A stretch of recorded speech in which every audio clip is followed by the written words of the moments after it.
Greetings to our fellow viewers at home. Welcome back to our book reading segment known as Ufundo Lwencwadi. Today we are going to continue reading our book titled Memoirs of a 28-year-old Tamsaka Ukubambatha, written by Zizipho Penolope Languza-Maku. Today we are going to read on chapter 3 titled My Childhood. I never knew my maternal grandparents or my paternal grandfather. They all passed on before I was born. My paternal grandmother, Ukulu, had 5 children and 6 grandchildren. Kulu is short for Makulu, which means grandmother. From the eldest to the youngest of Kulu's grandchildren, there was my elder sister, Nontando. Nontando is my one and only sibling. My cousins, Andre and Luvo. Myself, then Lona and Lomso, who are Luvo's little sister and brother. Ntando, Lona, and Lomso never had habits, but Andre, Luvo, and I had habits. Andre had a pillow and sucked his thumb, while Luvo sucked his middle and index finger. I had my towel, which was accompanied by my tongue sucking. You can only imagine how it looked when the 3 of us were in the same room and everybody did their thing, genuinely unbothered. I lived with my parents during school days, and I lived with my grandmother during school holidays. My grandmother had a bigger house, and my mom rented a room close by where she lived with my dad. Most of the time, my sister was not around. She was at a boarding school far from home. The room that my mother rented was part of a bigger house which the owners had moved to a different city. My mom could only rent one room in the house, and the other rooms were rented by other tenants. Without my mother's furniture, it was merely a large room with 4 walls, a door on one side, and a large window on the opposite wall. My mother moved into the room with her white movable steel cupboards with silver handles, which she placed on the left side of the door as you entered. Next to the cupboards was a school desk in the corner where she put buckets of water, since we did not have running water inside the room. We fetched water from the tap outside and filled the buckets that were on top of the desk. Then her white KIC, Cats International Corporation, top freezer fridge. On top of the fridge was an old black Panasonic TV which used an Ellis aerial that we had to move around and sometimes hold in one place just to get a better picture. There was a white kitchen table in the middle of the room that had silver legs and a wooden dresser that matched the headboard and wardrobe. The wooden dresser was placed next to the fridge. Then the headboard leaned against the large window and the closet was on the right side of the wall. There was a double bed in which my mom and dad slept. I slept on the floor on a mattress. I had the choice of sleeping between my mom and dad or sleeping on the floor, and I chose to sleep on the floor. When my dad was not there for whatever reason, then I would sleep on the bed with my mom. There was a framed picture of a woman and child with beautiful brown skin and sparkly eyes. The picture is now known as the picture that Connie Ferguson recreated with her grandson. We used a pit latrine outside. My mother was a teacher, and my father did contract jobs here and there. Although I lived with my parents during school days, I remember not being fond of living with them. My parents were alcoholics. They were alcoholics before I was born. My mom tells a story of how she ended up with an arm cast because she fought with my dad. They were coming from a tavern and they were drunk, so they fought on the way home. My dad pushed my mom and she fell and broke her arm. She was pregnant with me at the time. My memory of my childhood begins when I was around 6 years old. I spent a lot of nights afraid and alone. And I remember nights when I was awake and listened to the clock tick and the refrigerator's noise. I also remember times when my parents took me to the tavern with them, and I would sit with the Shebeen Queen on the selling sidebar. I would listen to the loud music and only wish I could go home. I remember times when I would leave the house to fetch my mom at the nearby Shebeen. One afternoon, I went to fetch her. I held her hand and I was pulling it with everything in me, begging her to come home with me. For some reason, I kept looking at her hand as I was pulling it. I do not think I will ever forget how her hand looked and felt. It was big, motherly, and kind.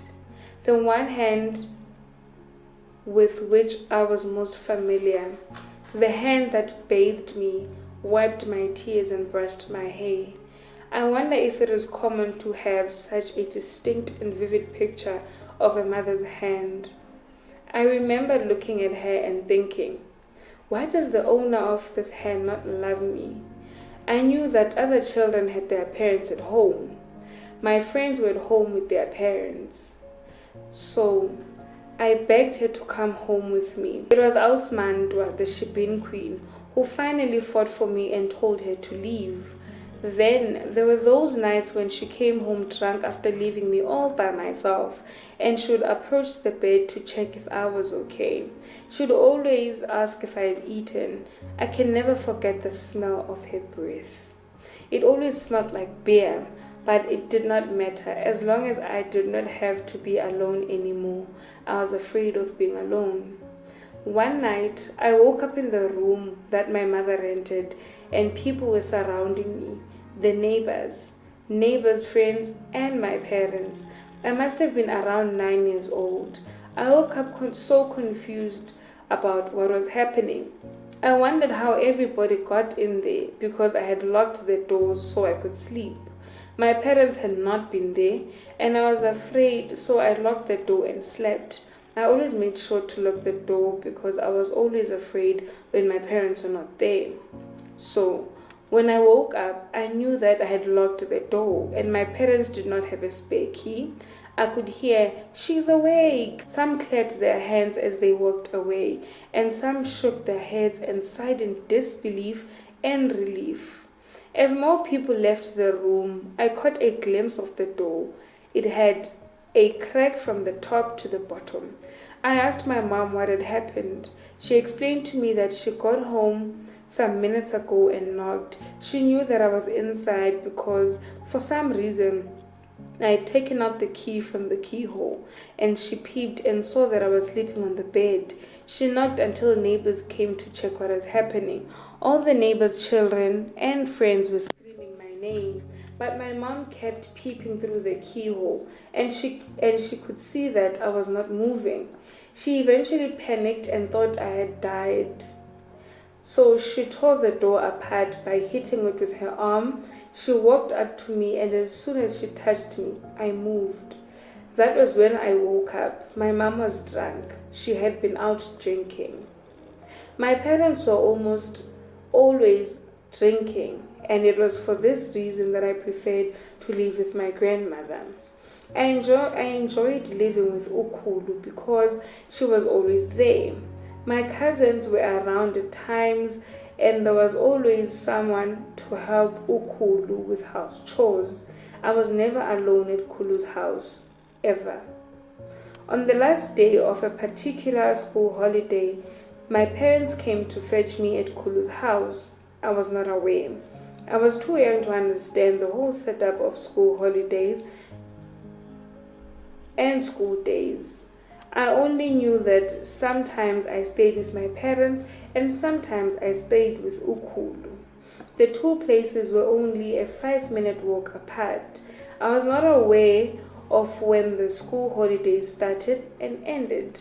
I only knew that sometimes I went to school and sometimes I did not. When I went to school, I lived with my mom. When I did not go to school, I lived with Kulu. So, on the afternoon of the last day of the school holiday, my mother came to fetch me from Kulu's house. I remember sitting with them in the living room and picking up from the conversation that my mother was there to fetch me. I instantly felt afraid, and I convinced myself that I would not go with her. The atmosphere changed from being happy that my mother was there to visit to wondering about when she was going to leave, so that I could tell her that I did not want to go, and she could fight me, and then this whole situation could be over with. I do not know where I got the idea that there would be a scuffle. Maybe it had occurred before, but I was afraid to leave with my mom, and I was afraid to tell her. I knew that my mom would not just leave me behind because I wanted to stay behind. Indeed, when it was time to go, I asked my mother to let me stay behind with Ukulu, and she refused. She took hold of my arm and I grabbed Kulu's leg and cried. I refused to let go of my grandmother's leg.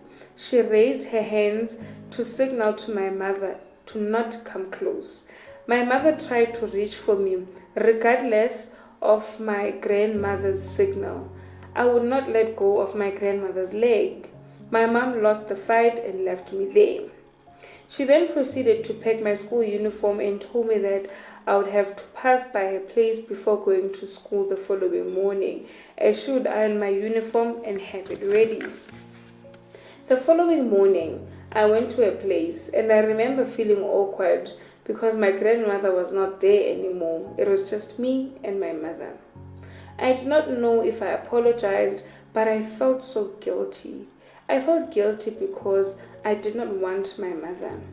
I just did not want her, and I did not want to live with her. However, I eventually moved back home because I could not keep up with sleeping at my grandmother's house, then going to get dressed at my mother's place. We moved on from the situation, but it left scars on both my mother and me. Things only got clearer as I got older. I began to understand that I had a reason for not being fond of living with my parents. A child should not be subjected to feeling unsafe. One of my father's friends had touched me inappropriately when my parents were drinking. I had been touched inappropriately by two of my cousins on 2 occasions, a male and a female cousin. All these events took place either when my parents were drinking or when they were drunk. My father had always been an alcoholic, and he still is to this very day. He has never really had a stable job, but here and there he worked. He has not done much for me except to be there. Not to be there as in to support me emotionally, but to be there as in to exist. He has always been just there. My mom once told me that my father wanted a boy when I was born because they had already had my sister 8 years prior.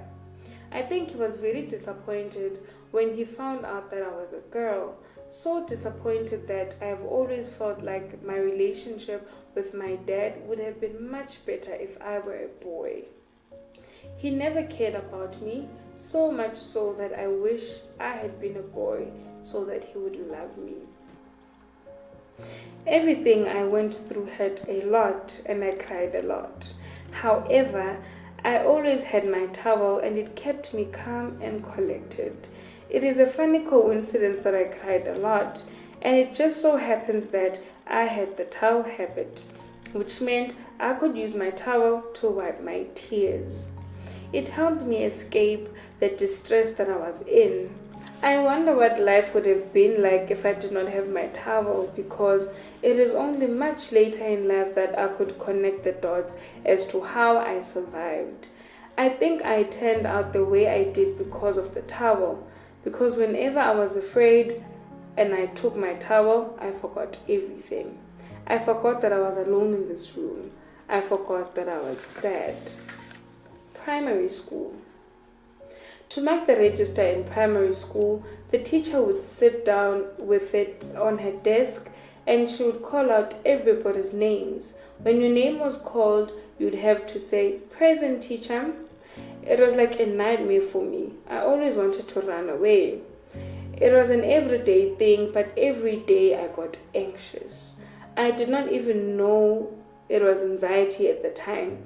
I just knew that I felt uncomfortable about having a turn to speak aloud in a crowded place, a classroom.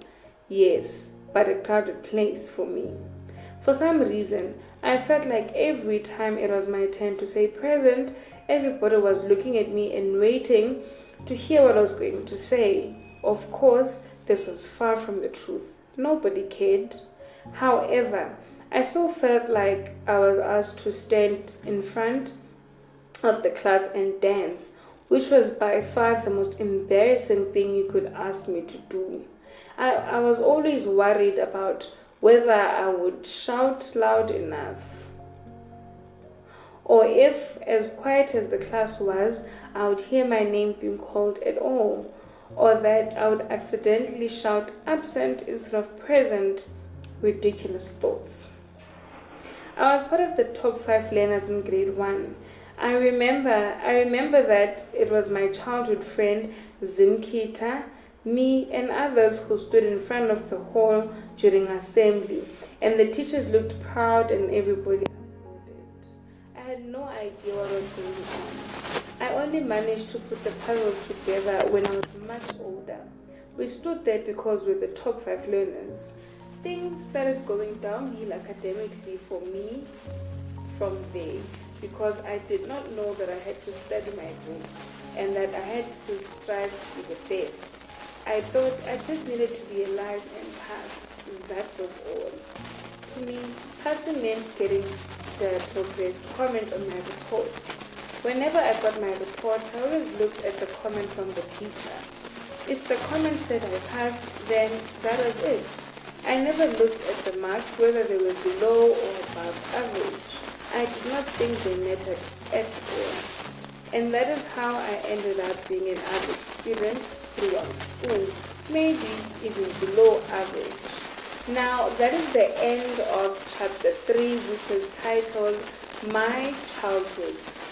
On Friday, we will be starting part 2, chapter 4, titled Anxiety. Continue liking and sharing.